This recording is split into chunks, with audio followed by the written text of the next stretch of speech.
तो दोस्तों आज हम फिर से आपके लिए लेकर आए हैं देश दुनिया की सभी ताजा बड़ी खबरें। फटाफट इस वीडियो में आपको बताने वाले हैं, तो वीडियो को अंत तक जरूर देखें। अगर आप भी गोदी मीडिया का पूरा विरोध करते हैं तो वीडियो को दिल से लाइक करके अपना समर्थन जरूर दर्ज करें।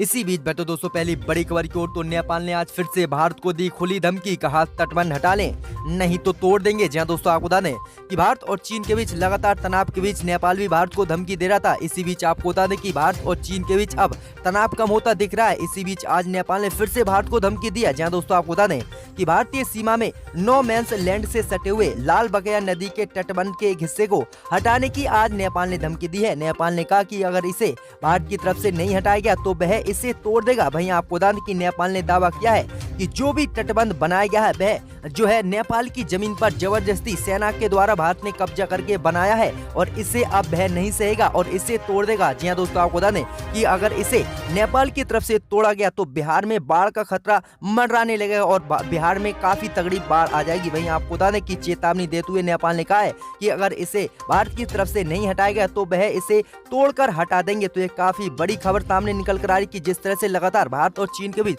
तनाव बढ़ा हुआ था और फिर नेपाल लगातार भारत को धमकी दे रहा था, लेकिन आज फिर से तनाव कम होने के बाद भी नेपाल ने धमकी दी है। इसी बीच तो दोस्तों अगली बड़ी खबर की ओर, तो समाजवादी पार्टी ने किया बड़ा खुलासा, बीजेपी नेताओं के घरों में छिपा हुआ है विकास दुबे, सभी की ली जाए तलाशी। जहां दोस्तों आपको बता दें कि कानपुर एनकाउंटर पर अब समाजवादी पार्टी ने योगी सरकार पर बड़ा निशाना साधा है। समाजवादी पार्टी ने आरोप लगाया है कि विकास दुबे बीजेपी नेताओं के घरों में छिपा हुआ है। पुलिस बीजेपी नेताओं की घर की तलाशी ले जिससे कि वो जल्द से जल्द पकड़ा जाए। जी हां दोस्तों, आपको बता दें कि समाजवादी पार्टी के एमएलसी सुनील सिंह साजन ने कहा कि विकास दुबे जिसने 8 पुलिस कर्मियों की हत्या की उसे सरकार का संरक्षण प्राप्त है, इसीलिए उसको अभी तक पुलिस ने नहीं पकड़ा है। आगे उन्होंने कहा कि सरकार विकास दुबे का कॉल डिटेल्स रिकॉर्ड सार्वजनिक करे, सब कुछ साफ हो जाएगी कि उसने कितने बीजेपी नेताओं से संपर्क किया है। आगे उन्होंने कहा कि ये कैसे हो सकता है कि जिले के टॉप अपराधियों की लिस्ट में विकास दुबे का नाम नहीं है, जबकि उसने 8 पुलिस कर्मियों को शहीद किया है। ऐसा सिर्फ सरकार में बैठे उनके आंकड़ों की सहपरी उत्तर प्रदेश में हो रहा है और उत्तर प्रदेश में अब गुंडा राज है, क्योंकि बीजेपी नेताओं के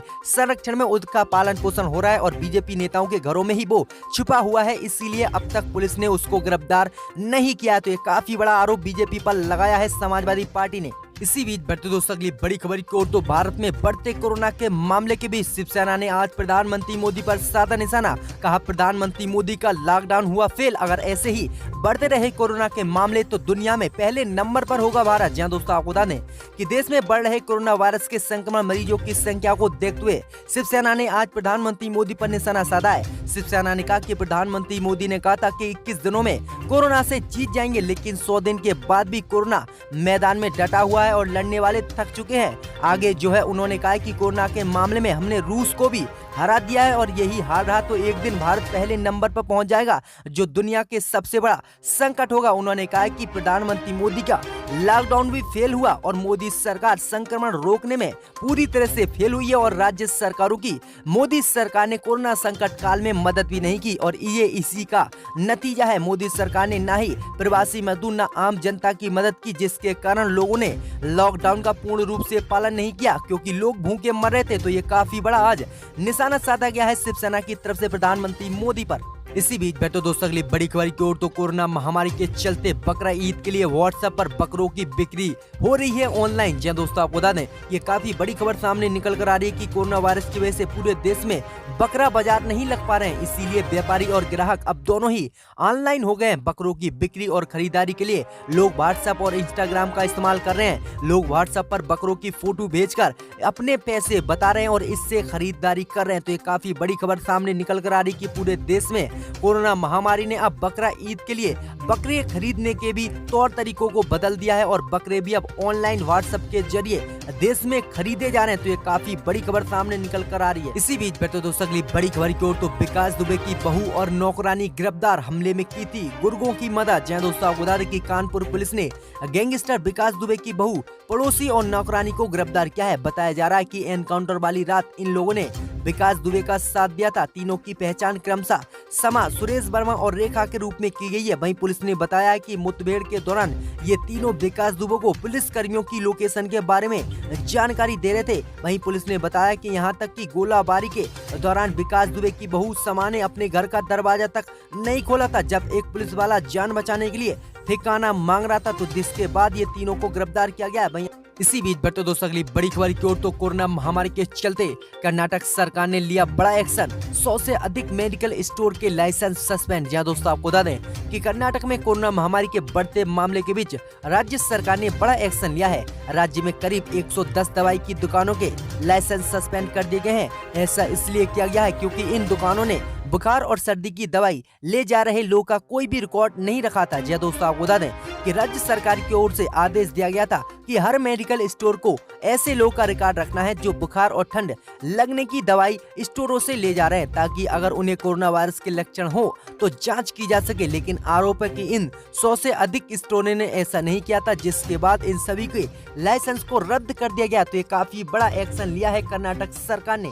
इसी बीच बढ़ते दोस्तों अगली बड़ी खबर की ओर, तो देवेंद्र सिंह केस में चार्जशीट दायर। पाक हाई कमीशन के संपर्क में था निलंबित डीएसपी देवेंद्र सिंह। जहां दोस्तों आपको बता दें कि जम्मू कश्मीर में आतंकियों के मददगार निलंबित डीएसपी देवेंद्र सिंह मामले की चार्जशीट कोर्ट में दाखिल हो गई है। इसमें देवेंद्र सिंह सहित 6 लोगों के खिलाफ चार्जशीट दाखिल की गई है। चार्जशीट में पुलिस की ओर से बड़े बड़े खुलासे किए गए हैं। इसमें कहा गया है कि देवेंद्र सिंह पाकिस्तानी हाई कमीशन के कई अधिकारियों के संपर्क में था। इसके साथ ही देवेंद्र सिंह पाकिस्तानी हाई कमीशन के अधिकारियों से बातचीत और मिलने के लिए सोशल मीडिया प्लेटफॉर्म का इस्तेमाल करता था। जहां दोस्तों आपको बता दें कि एएनआई की जांच में ये सामने आया है कि पाकिस्तानी हाई कमीशन के अधिकारियों ने देवेंद्र सिंह को भारत की संवेदनशील जानकारियां हासिल करने के लिए तैयार किया था और फंडिंग भी की थी। तो ये काफी बड़ी खबर सामने निकल कर आई कि किस तरह से इसने देश से गद्दारी की थी। इसी बीच बैठे दोस्तों अगली बड़ी खबर की ओर, तो जम्मू कश्मीर पर नेहरू के मन में था खोट। बीजेपी नेता ने लगाया गंभीर आरोप, कहा पंडित जी चल रहे थे, चाल नहीं दिया था श्यामा प्रसाद मुखर्जी के खत का जवाब। जहां दोस्तों आपको बता दें काफी बड़ी खबर सामने निकल कर आ रही है कि जेपी नड्डा ने एक बार फिर से जो है पंडित जवाहरलाल नेहरू पर हमला बोला है। जहां दोस्तों आपको बता दें कि जेपी नड्डा ने कहा कि श्यामा प्रसाद मुखर्जी ने स्पष्ट कहा था कि अनुच्छेद 370 के माध्यम से जम्मू कश्मीर को विशेष अधिकार क्यों दिया जा रहा है, लेकिन नेहरू जी और शेख अब्दुल्ला की चाल को अंजाम देने का काम नेहरू जी कर रहे थे और डॉक्टर मुखर्जी के विरोध का उन्होंने उत्तर नहीं दिया था। वहीं आपको बता दें कि भाजपा प्रमुख जेपी नड्डा ने कहा कि मुखर्जी ने नेहरू जी को चिट्ठी लिखकर कहा था कि जम्मू कश्मीर से अनुच्छेद 370 हटाओ, क्योंकि एक देश में 2 संविधान नहीं चलेंगे। लेकिन जवाहरलाल नेहरू ने चिट्ठी का जवाब तक नहीं दिया था। आगे उन्होंने कहा कि हमें खुशी हो रही कि डॉक्टर श्यामा प्रसाद मुखर्जी का बलिदान व्यर्थ नहीं गया। उनके बलिदान पर आज करोड़ों बीजेपी कार्यकर्ताओं ने दिन रात मेहनत की और प्रधानमंत्री मोदी को जो है प्रधानमंत्री बनाया, जिसके बाद हमने धारा 370 को धाराशाही कर दिया और मोदी सरकार द्वारा अनुच्छेद 370 के अधिकार प्रावधान खत्म करने के बाद हमें बहुत खुशी हुई और आज प्रसाद मुखर्जी की जयंती मनाते हुए हमें खुशी हो रही। तो ये काफी बड़ी बातें आज कही गई हैं जेपी नड्डा की तरफ से। इसी बीच बढ़ते दोस्तों अगली बड़ी खबर की ओर, तो आम आदमी पार्टी के सांसद संजय सिंह ने डीयू की ऑनलाइन एग्जाम रद्द करने की मांग। एचआरडी मंत्री को लिखा पत्र। जय दोस्तों आपको बता दें कि दिल्ली विश्वविद्यालय में 10 जुलाई से होने जा रही ऑनलाइन ओपन बुक परीक्षा का रद्द करने की मांग आम आदमी पार्टी के राज्यसभा सांसद ने की है। ऑनलाइन परीक्षा रजिस्ट्रेशन में छात्रों को भारी दिक्कतों का सामना करना पड़ा है। शनिवार से ऑनलाइन मॉक टेस्ट शुरू हो गया है। इसमें छात्रों को आंसर शीट डाउनलोड करने से लेकर रजिस्ट्रेशन करने तक के हर स्टेप में दिक्कत आ रही है। अब इसी को लेकर आम आदमी पार्टी के राज्यसभा सांसद ने छात्रों की आवाज को शिक्षा मंत्रालय तक पहुँचाने का काम किया है। उन्होंने मंत्री रमेश पोखरियाल को पत्र लिखा है कि ऑनलाइन परीक्षा को रद्द करवाया जाए। उन्होंने लिखा है कि कोरोना के कारण कई राज्यों में 1 साल के लिए छात्रों को परीक्षा में छूट दी गई है और दिल्ली विश्वविद्यालय के छात्र अपने अपने राज्य को चले गए हैं और इसी को देखते हुए उन्हें बहुत दिक्कत आ रही है और इसीलिए उनको जो है इस वाले जो पेपर हैं उनको जो है रद्द कर दिया जाए। तो काफी बड़ी मांग की है संजय सिंह ने। इसी बीच बढ़ते दोस्तों अगली बड़ी खबर की ओर, तो घर में पढ़ाई करेंगे बच्चे। मध्य प्रदेश में शुरू हुई मेरा घर मेरा विद्यालय योजना। जहां दोस्तों आपको बता दें कि कोरोना काल में जब बच्चे अपनी क्लास और पढ़ाई से दूर हैं तो स्कूल और किताबों से बच्चों की दूरी को कम करने के लिए मध्य प्रदेश में मेरा घर मेरा विद्यालय योजना आज शुरू की गई है। इस योजना के तहत बच्चे अपने घर पर बैठकर पढ़ाई कर सकेंगे। जहां दोस्तों आपको बता दें कि यहाँ इस योजना के तहत स्कूल का स्टाफ किताबों का बंडल अपने 2 पहिया वाहनों पर रखकर स्कूल में पढ़ने वाले प्राइमरी और मिडिल क्लास तक के बच्चों के घर किताबें पहुंचाने का काम कर रहा है। साथ ही बच्चों को घर पर ही स्कूल जैसा माहौल देने की बाकायदा कोशिश की जा रही है और टाइम टेबल भी तैयार किया गया है। बच्चों को बताया गया है कि सुबह 10 से 1 बजे तक पढ़ाई करनी है, 1 से 4 बजे तक आराम और दूसरा काम करना है, शाम 4 से 5 बजे तक खेलकूद और रात 7 से 8 बजे तक नैतिक कहानियां सुनानी है। वहीं कोरोना के चलते बच्चों को भी स्कूल नहीं जाने का मलाल होता है तो लेकिन अब किताबें मिलने के बाद बच्चे घर पर ही पढ़ाई करेंगे। तो ये काफी बड़ी योजना की गई है